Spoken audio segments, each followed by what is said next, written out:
Hey mamas, it's your girl Carrie, and welcome back to another episode of Mom Wife Career Life. July has always been a really special month in our house because on July 10th, we celebrate two things. It's Michael's birthday, and it's also the day that Russ and I started dating. This year marks 25 years together, and honestly, that number kind of blows my mind. 25 years. That's more than half my life. And the funny thing is, our story almost never happened. And it only happened because something in my life went completely wrong, or at least I thought it did at the time. And today's episode, it's part love story, part marriage advice, and hopefully a reminder that some of God's greatest blessings come disguised as major disappointments. But before we dive in, if one of the biggest challenges in your marriage right now is simply finding the time to connect, I want to help you. I have a free Boundaries Made Simple guide that will show you practical ways to protect your time, how to set healthier boundaries around work and life, and to create more space for the people who matter most. Because as you're about to hear in today's episode, strong marriages aren't built by finding more time. They're built by intentionally protecting the time you already have. You can grab it. The link is in the show notes. All right, mamas, let's dive into today's episode. Are you feeling overwhelmed trying to juggle all the many hats you wear as a working mom? Do you want more quality time with your family without distraction of work, time alone to take care of yourself and your needs? Welcome to Mom Wife Career Life. I'm Carrie, a wife, a mom of three, and a recovering perfectionist. In this podcast, I will teach you how to create balance in your life by implementing healthy habits, organizing your home and your schedule, being so intentional with your time and in your relationships, and most importantly, how to start putting your needs first because no one can pour from an empty cup. Grab that second cup of coffee, or if you're anything like me, your third. It's time to dive into today's episode of Mom Wife Career Life. One of the things I've realized over the last few years is that marriages don't usually fall apart because of one big event. Couples slowly drift apart because life gets loud, life gets busy, work gets demanding, the kids need rides, dinners need to be made, the laundry keeps piling up, the calendar gets booked up before we can even take a breath. And before you know it, every single day feels like you're just trying to keep balls in the air. You blink and every conversation sounds something like, who's doing school pickups? Did you pay the bill? Can you grab the milk? Don't forget the dentist appointment. You're communicating all day long, but you're really not connecting, and it's hard. This June was probably one of the busiest months I've had in years. The kids had a lot going on, and it was definitely probably 95% of it on me. It kicked off with Ashley's 3-day trip for a college orientation, which there was a parent portion too. I drove her, which I'm not sure I've shared on the show yet, but I have anxiety when it comes to driving. I grew up in Queens, New York, and driving wasn't a thing I really had to do. We either walked where we had to go, we took a bus, we took a train. And I didn't grow up with money, so getting a car wasn't ever a thing. Russ usually does most of the driving, but over the past couple of years, I've been trying to seriously push through my fear. So it was really important to me that I drive Ashley, also because I want to be able to make this trip by myself. If she ever calls me up and says, Mommy, I need you or I miss you, I want to be able to jump in the car and just drive to my baby girl.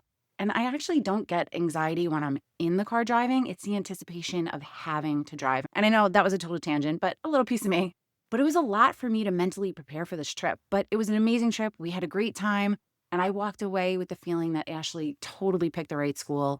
We got back on a Tuesday night. I was right back to work. And then that Thursday, Kaylee turned 16, which if you've been around for a bit, you know I do go big for my kids' birthdays. So that Wednesday night was me making a big balloon garland and doing all the things to make Thursday morning special for her. Then our birthday tradition with her is that I take the day off and we do a city day, which turned out to be the absolute perfect day. Then there was a whirlwind of having a small party for her friends at our house. Then I had that big fundraiser that I talk about every once in a while that I'm on the executive committee for, where I manage all the volunteers for the event. And this year my girls got to come, which was super special for me. And we raised over $1 million for Live on New York to help the organ donation community, which is a cause so near and dear to our hearts. Russ's dad received the gift of a liver and allowed him to see us get married and meet his first 2 grandchildren, and we are forever grateful for our donor family. Then both girls had their Girl Scout bridging ceremonies, a bunch of scholarship dinners. We had prom, which we hosted a little pre-prom thing that, of course, I went a little overboard and I did this huge balloon garland for. And then literally the morning after prom, Ashley and I took a mother-daughter trip to the Dominican Republic, which was also amazing. And then we had Father's Day, a concert with friends, our annual kids-free beach day, date day. We had graduation, a handful of graduation parties, and a whole lot of other things going on in life. Plus, work was absolutely insane. And it was a lot of beautiful things during a very difficult season of work. And through all of that craziness, Russ and I still made sure we made time for us. And before I share how we've tried to stay connected over 25 years, I want to tell you how this whole thing started because it's honestly one of my favorite stories to tell. And it's one that I tell my kids all the time whenever life doesn't go according to their plans, because sometimes life doesn't go according to our plans because God has a better one. Russ and I met in college. We both went to Hofstra University on Long Island. And if you met me in college, you probably would have never guessed that I'd end up marrying Russ. In fact, I was actually dating one of his fraternity brothers when I met him. I ended up breaking up with him, and I still didn't have any interest in Russ. I actually hooked him up with one of my sorority sisters for one of our formals one year. Well, the summer between my junior and my senior year, I stayed on campus because I had a job in student activities, and I was so excited. During the school year, I was an RA, so I lived by myself. But that summer, I was finally going to get to live with some of my sorority sisters. And I had this vision of movie nights and late night talks, and it was like one big sleepover, just soaking up one last summer together before senior year. And then residential life completely messed up my housing assignment. There were only 2 dorms open for the summer, and they put every one of my sorority sisters together in one dorm and somehow put me by myself in the other dorm with a random roommate that I didn't even know. I was beyond devastated. When I tell you I was so upset, I was in tears daily. And I remember thinking, this is going to be the worst summer. I'm going to miss everything. I really thought my entire summer had been ruined. But here's the part where God's plan comes into play. That dorm just happened to be where Russ lived. And not only did he live there, he had a single on the same floor as me.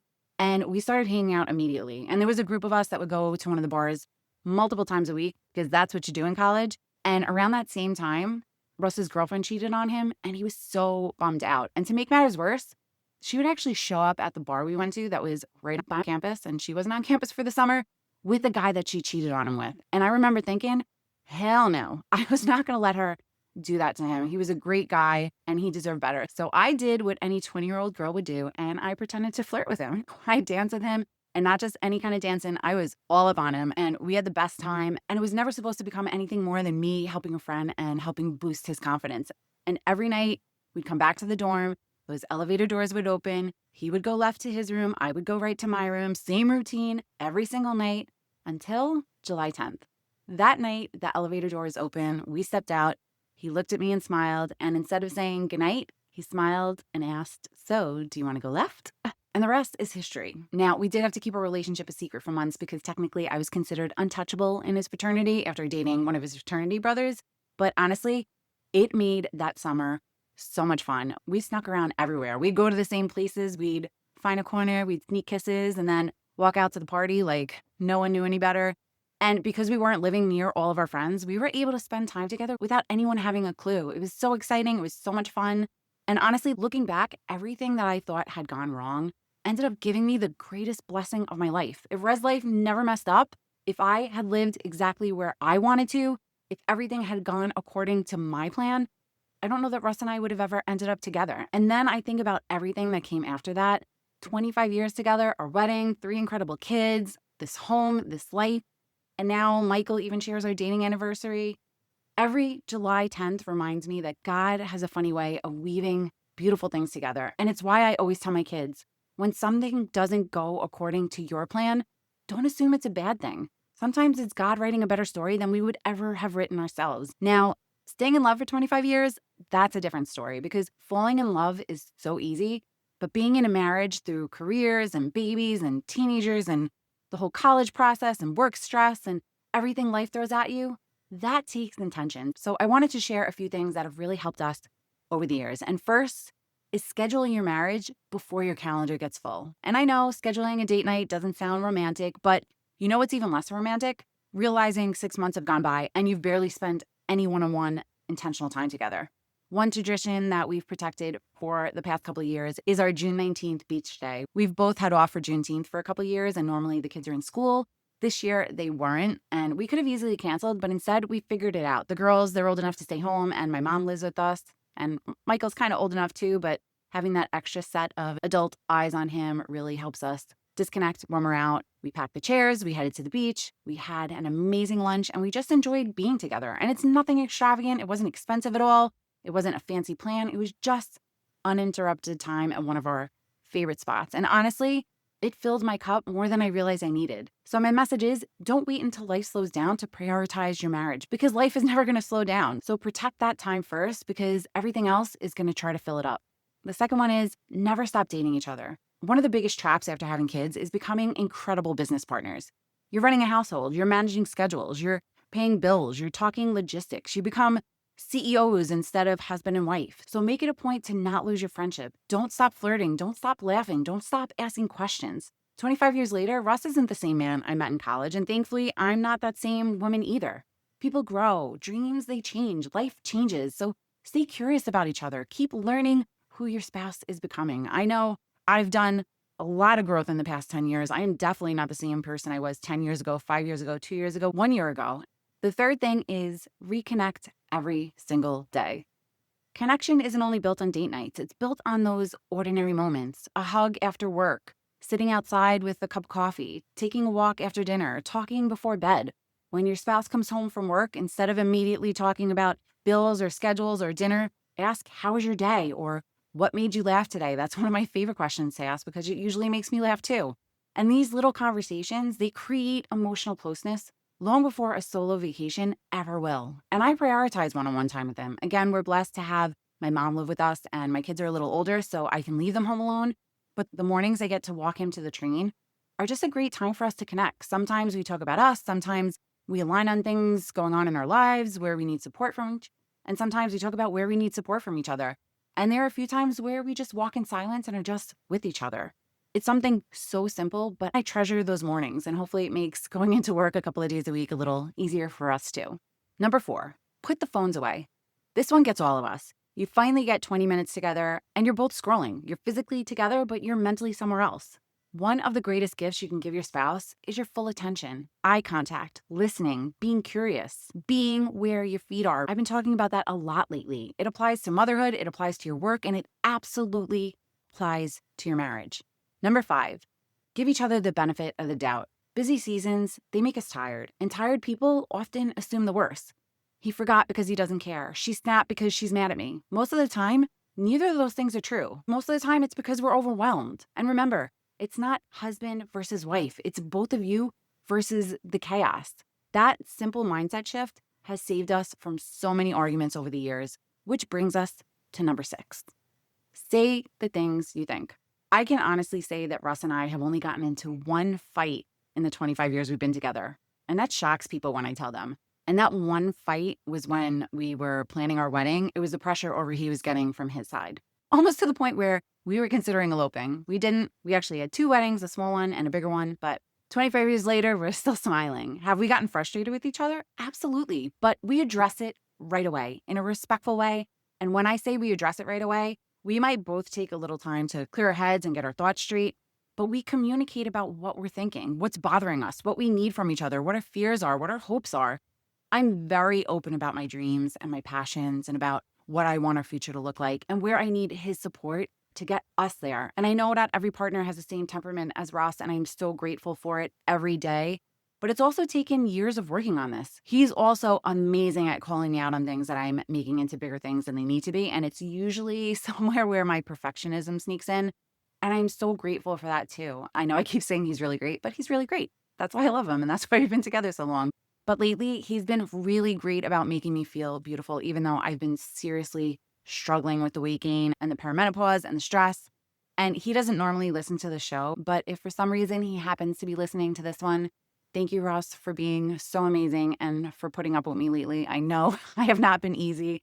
I love you, and I appreciate all the things you do to make me happy. So I love you, boo. That was a little bit of a tangent, but we are talking about saying what you think, and that's what I was thinking, so I said it. But also, I want you to never assume that your spouse knows how much you appreciate them. Tell them, thank them, notice the little things. Say, I appreciate everything you did today. Thank you. I'm proud of you. Those words, I promise you, never get old. Everyone wants to feel seen, especially by the person that they love the most. The 7th thing is protect your marriage from work. You knew I had to include this one because I've been talking about it a lot lately because boundaries matter. If work gets your patience, your energy, your attention, then your family gets whatever is left. And I've become so much more intentional about leaving work at work, not because my job isn't important. It is. But my marriage deserves the best version of me too. And one of the greatest gifts we can give our families is learning how to mentally clock out when the workday ends. But you do need that shutdown routine that I talk about, that mental reset from work to home life, and understand that your partner absolutely needs that too. You might want them to jump straight into parent or partner mode the second they walk in that door, but just like we need that reset, they probably do too. Number 8, and I know I've said this a bunch of times, but it is so important. Know each other's love languages. Russ and I learned about love languages years ago from our besties, Phil and Ann, and honestly, it changed the way we love each other. And here's the thing.